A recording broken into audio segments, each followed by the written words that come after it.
Oh, it's a beautiful dragon fruit day today. Finally, we're in the 80s up here in Northern California, and it's a little bit humid. I can feel it on my skin. It's getting a little wet just standing out here. So it's about 4:30 on August 8th. The crazy 8th. Let me tell you why it's so crazy. So, starting with my first planter here, this is where I have my famous Cosmic Charlie. And look at here. That's right. I'm gonna have a flower blooming tonight. See, it's fully height, so it's roughly 12 inches already right now, and it's fully open. So not fully open, it's opening up. 4:30, so around 8 o'clock, 9 o'clock, it's gonna be fully open. Yep. Then I'm gonna walk around. Not my second planter. This is where I have all my. Look at all these. These are just ready to go. Not tonight. My purple haze. I have so many coming out. Look at that, crazy, right? Not my third planter here. This is my American Beauty. Later on, I'm going to talk a little bit more about that beauty right there. Yeah, that American Beauty. I'm going to talk a little bit more about that. Okay, let's talk about my fourth planter. This is where I have my Dark Star and Halley's Comet. I got a Halley's Comet opening up tonight. Check that out, right? And so I'm not going to talk about my fifth or my sixth planter, but let's jump right over here to my seventh planter, my favorite one, which is my Robles Red. I'm going to talk a little bit more about this guy later too. But look down here, flower number 3 opening tonight. So the good thing about Robles Red is that I can use this pollen to pollinate my Halley's Comet and Cosmic Charlie later, because those two are self-sterile. So I need to cross-pollinate it with a different variety of pollen, which I will have tonight. Fresh pollen, gather it and go. But I don't have to just gather Robles Red. Let me walk around here. So planter number 8, the American Beauty, number 9, American Beauty, but let's walk all the way around back here again. Planter number 9. There's an American Beauty ready to open tonight too. So I can use the pollen from this to cross-pollinate the Halley's Comet or the Cosmic Charlie, because American Beauty is a self-fertile type. So you can use this pollen to pollinate itself, or use the pollen to go pollinate something else. Awesome, huh? Not to be outdone by these 4 flowers right here. Let me turn around and show you my 2 bonus pots. Pot number 10 and pot number 11. 10, this is all Pelora, so it doesn't have anything yet. It's kind of new. But my pot number 11, check this out. Here's a flower. 1, 2, 3, 4. So earlier I had 4 already, right? So add these 4 together, that means I have 8. August 8, I'm gonna have 8. That's why it's crazy 8 day. Oh yeah, I'm gonna be a busy guy pollinating. It's gonna be a pollination fest tonight. Man, I might as well just camp out here, right? I'll be like, have pollen all over my nose, my hands, everything. Oh, this is gonna be a crazy night. One busy night. Alright, let's come back to my Robles Red. I already put my measuring string around it. That's how I get the circumference of this fruit. And I already did this look, so it's close. It's like almost 13. Actually, it's like just tappy under that. So 12 ounces, closer to 13. So I did a cheat sheet right here long ago. Let me come to the sunny part here to show you. As you can see, I did the math, the volume, the circumference, the radius, and all that kind of stuff. So if it's 12 inches circumference, it would be 16.1 ounces. So this is pretty good approximation. I've been using this formula for a while. So if it's close to 13, it's almost 20 ounces. So this guy is almost 20 ounces. And it's still green. However, let me show you the back side of it. I'm gonna rotate it over here so you can see. Do you see that? It's a red. The butt part of the fruit is turning red, so I'm a little disappointed. Once it starts turning red, that means the fruit is gonna stop growing bigger. And so, you know, 20 ounces, maybe grow a tad bigger as it, you know, fill in all the green side. See, once the fruit becomes ripe, it's gonna stop growing. So right now it's at 20 ounces. It could get up to 20, so it will be probably 20 ounces by the time I harvest it. But that's still big, right? That's over a pound. So over a pound is my measuring stick for big fruit. So this is it looks beautiful. I mean, of all the dragon fruits out there, I think Robles Red is the most pretty. I mean, when I say pretty, is that you see all the patterns right here? These little teardrop kind of patterns right here is very predominant compared to other ones. So you can see all the nice textures and everything, and it's a perfect circle, perfect ball. Compared to others, they're more like egg shape, kind of, you know, that iconic dragon fruit shape. Robles Red is a perfect ball. At this point, when it's all green, you can also see some yellow coming through, and that's another sign that it's going to be becoming red. When yellow comes through the green, then it's going to get red. I mean, it can turn real fast. In 2 days, this thing will probably be all red. So that's how fast red goes. But let me go take you to look at another one. So I've been doing a kind of a competition between fruits here.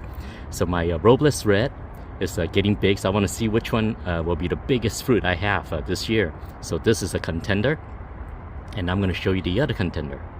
Here is my purple haze. See that right there? So there's 2 purple hazes right here. The first one that harvests is just a day, bloom just 1 day ahead of this one. Look at the size difference. You know, big brother and tiny Tim here, right? Little brother.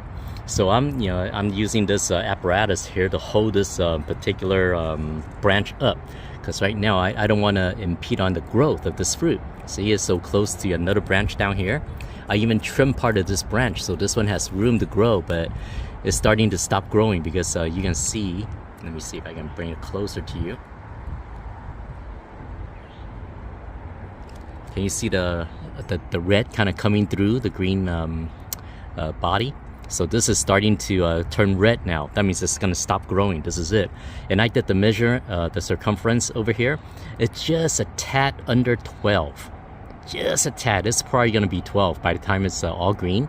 So this will definitely be a pound.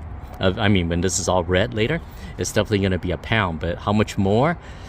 We'll see, right? So a pound is a good size. Compared to this guy, this will never reach a pound. There's a brother right here. So I had to use this apparatus. I had to use, get some ingenuity here. 2 of these stakes right here, plug it into the soil like this, and one on the other side, right? I don't know if you can see right over there behind. Yep. And then so it's kind of like a chopstick, pinning it against the trellis here, and then I tie it. So I made a little bridge to yank this particular branch up, just to elevate this branch so that I can give it that little space for it to grow and expand. But it doesn't need to expand anymore. I think this is it. Yep. So let's see how heavy it gets. So finally, there's a third contender. And my planter number 3 is this Han Solo right here. When I say Han Solo, that's because the entire planter here, all it has is just this one fruit. So this American Beauty has no other buds and fruits right now. All it has is just this one. So every nutrient that it's creating is going into this guy right here. And this is pretty big. So I did a circumference of this one. It's also close to 13 inches, which means it's close to 20 at this point. And I wouldn't be surprised that it will be over 20 ounces. So that means a pound and 4 ounces. Now, unlike the Robles Red, there is no hint of red at this time. See, I look everywhere. See, nothing. Usually the red will start at the bottom part. It is still very deep green. And another sign that I'm happy about. I know although it's not very pretty to look at, but look at all the aphids, all the eggs right here. Aphids only gather at the wet points. At the if it's still if the plant is still secreting liquid at the edges of these petals here. So if the petals are still getting wet and getting not hard yet, that means it's a sign that it can still expand. That means this petal right here is still going to expand a little bit to allow the fruit to get bigger. See, that's why it's a good sign for me. So this fruit can potentially get way past 20 ounces. So just a guess right now between the 3 fruits that's competing for this Miss Dragon Fruit USA contest here that I'm having. I have a feeling this American Beauty is going to be the winner this year. It's going to be the biggest, and look how perfect it is, right? Everything, all the tips, everything, all the green. Now remember what I said about the patterns on the side. Now, while American Beauty does have a little bit of pattern, but it's not as pretty as the Robles Red. You don't see the teardrops or anything anymore. The Robles Red is really nice. Let me just go back there one more time to show you. Here it is again. See the Robles Red? You see a lot of patterns right here. I mean, it's just beautiful the way it is shaped like this. Yeah. Now, the Robles Red is notorious for splitting as it gets big. Once it becomes red and starts to ripen, it's still going to get big a little bit.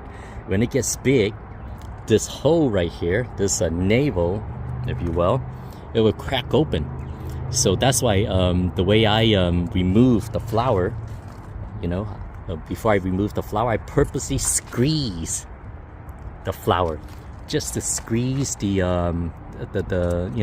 flower and the stem and everything together, just to like cover up this circle right here, just to preserve it. Let me get out of the, or maybe I should get in the shadow to show you, just to preserve this. You see that? See, by squeezing the flower, I cover the hole, and the hole kind of like holds the top together a little bit longer.